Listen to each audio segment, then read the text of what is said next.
Alumna y recibimos a Germán de Agosto. ¿Cómo estás, Germán? ¿Cómo anda, Juli? ¿Todo bien? ¿Todo bien? Todo bien. Vamos a hablar de déficit fiscal y de deuda flotante. Y yo te decía recién que me gustaría una pequeñísima explicación antes de entrar a estos temas para la gente que nos está viendo y también para mí, de qué son estas dos cosas que vamos a ver ahora. Bien, acá lo que estamos contemplando básicamente es la diferencia entre los ingresos y los egresos del sector público, es decir, entre los impuestos y el gasto. Eso es lo que estamos viendo y es lo que caracterizamos como el déficit fiscal.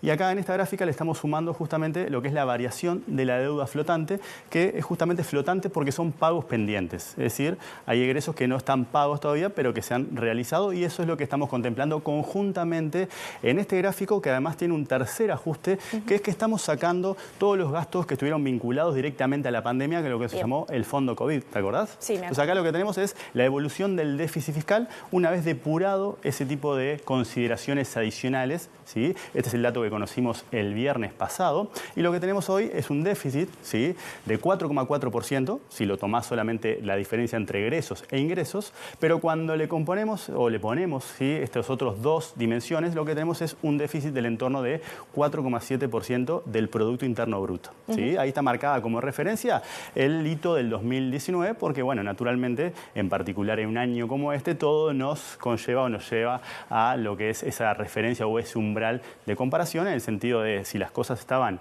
tan mal en el 2019, bueno, ¿cómo las podemos leer ahora, dado que tenemos una situación fiscal que en términos de todo el sector público, que es lo que estamos dimensionando en esta placa, está un poco más deteriorada, ¿sí? Eso es un poco lo que estamos viendo en esta dimensión. De nuevo, es una medida alternativa del déficit fiscal, ¿sí?, que incluye los pagos que no se han realizado y que excluye justamente todos los gastos que están asociados a la pandemia como efecto distorsivo que tenemos cuando comparamos estas cifras, ¿sí? 0,3% más sería entonces. Exactamente, 0,3 puntos más del Producto Interno Bruto. Perfecto. ¿Sí? Esto es entonces lo que conocimos el viernes pasado. Pero también el viernes pasado conocimos la última rendición de cuenta, que es una rendición que no tiene iniciativa de gasto, pero sí tiene justamente una exposición de motivos por el cual el gobierno de alguna manera da el balance y rinde cuentas a la ciudadanía, y eso es lo que vamos a ver ahora en la próxima placa, porque nos vamos a detener en dos aspectos.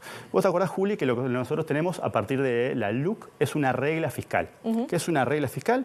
Es un mecanismo que los países tienen para reducir la discrecionalidad del manejo de los fondos públicos, en particular pensando en este tipo de años, que son años electorales y donde el incentivo de los políticos naturalmente es hacer coincidir el ciclo económico con el ciclo electoral, o lo que coloquialmente llamamos carnaval electoral, ¿sí? Entonces, la LUC trajo una regla fiscal que tenía tres pilares, ¿sí? El primer pilar es lo que estamos viendo acá. Básicamente, la primera condición que tiene esta regla fiscal es que el resultado fiscal estructural, y acá no estamos pensando en todo el sector público, sino que la regla aplica para lo que es el gobierno central y el BPS, ¿sí? Acá tenemos la evolución en blanco de lo que ha sido ese resultado fiscal, ese déficit fiscal, y en 2024, que es este año, justamente el gobierno está reconociendo que va a haber un incumplimiento. ¿Por qué? Bien. Porque tiene una meta de 2,9%, que es lo que está marcado ahí, ¿viste?, en rojito. Bien. Pero el resultado que vamos a tener es deficitario en 3,4% del PIB. Hay un desvío de 0,5 puntos del PIB. Así que después de 4 años de cumplimiento de esa regla, ¿sí?, lo que tenemos este año es un incumplimiento que está dado por esa diferencia que está marcada con las rayitas en el primer pilar de esta regla fiscal. ¿Sí? ¿Cuál es?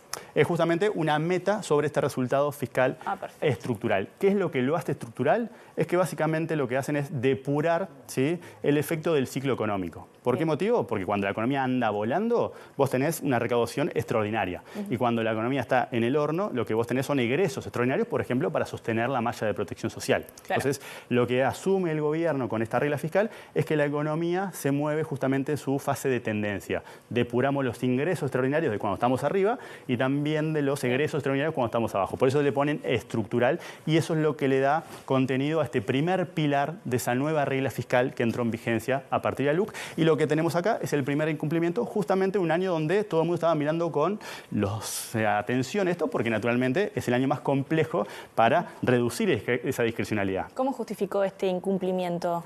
Y bueno, ahí tenés una consideración asociada a ingresos y también al efecto de la inflación, pero eso ya es un poco más indirecto. Pero básicamente los dos componentes hoy están explicando este desvío asociado a la meta indicativa que se había puesto y había marcado en febrero de este año, ¿sí?, primer pilar. Y el segundo pilar, ¿sí?, la regla tiene 3 pilares, pero nos vamos a concentrar en 2, es lo que tenemos en la siguiente placa, que básicamente es un tope al aumento del gasto. ¿sí? Eso es el segundo pilar de la regla. Dice, el gasto no puede crecer más de lo que crece tendencialmente la economía. ¿Qué es lo que crece tendencialmente la economía? Es el crecimiento en el mediano y largo plazo. ¿Sí? Como la velocidad crucero de la economía. Si te fijas, los topecitos, que son las líneas rojas punteadas, son ese tope de gasto. Bien, en 2022 se cumplió, porque fíjate que el gasto cayó. En 2023 también el gasto cayó y el tope estaba por arriba, o sea que ahí tenemos el cumplimiento. Pero de nuevo, ¿no? En este año tan particular, en este año electoral, lo que tenemos es un incumplimiento asociado a que hay un tope de 2,8%, lo ves con la rayita punteada, ¿sí? Y el crecimiento del gasto estimado por el propio Ministerio de Economía es de 4,8%, es decir, hay un desvío que está plasmado en la gráfica a través de lo que son las líneas rayaditas en rojo. Y estas proyecciones que vos presentabas en las dos reglas, ¿tienen que ver con esta rendición de cuentas también? Esto es lo que se presentó justamente en la rendición de cuentas, donde se habla que se va a incumplir el pilar número 1, el pilar número 2. Nosotros nos concentramos, viste que yo apagué un poquito todo lo que tiene que ver con 2028, porque el futuro es demasiado incierto como para tenerlo en cuenta. Nos concentramos este año, que es el año electoral aparte, y lo que tenemos es un incumplimiento en el primer pilar y en el segundo pilar. La regla tiene 3 pilares. El último que nos faltaba es justamente una regla que le pone un tope al endeudamiento, que el gobierno el año pasado lo extendió, ¿sí? Argumentando que a raíz de los gastos asociados a la sequía necesitaba un 30% más, y eso se va a cumplir. Es decir, cuando miramos, ¿sí?, qué tan potente fue la regla fiscal a la hora de reducir esa discrecionalidad inherente a un año tan particular como el que estamos transitando, bueno, acá tenemos el primer fallo y lo vemos plasmado en el pilar 1,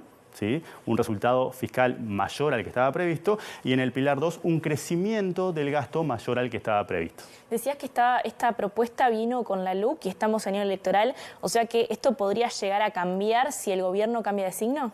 Eso es exactamente, sí, creo que hay bastantes discusiones que se han tenido en los últimos años en torno a qué tan perfectible es este mecanismo de regla fiscal. No necesariamente para eliminar la regla fiscal como mecanismo, pensalo que en realidad es simplemente un mecanismo que los países encuentran para reducir esa discrecionalidad, pero puede tomar distintas formas en distintos países. Y han habido bastantes críticas técnicas al mecanismo que se asumió en este país. Entonces, quizás se mantenga esa regla fiscal, pero se cambie justamente estos pilares para, de alguna manera, atender esos reclamos que se han hecho desde el punto de vista técnico principalmente. Bien, ¿sí? Germán, gracias. Gracias a vos, Juli. Continuamos con Martín Rodríguez.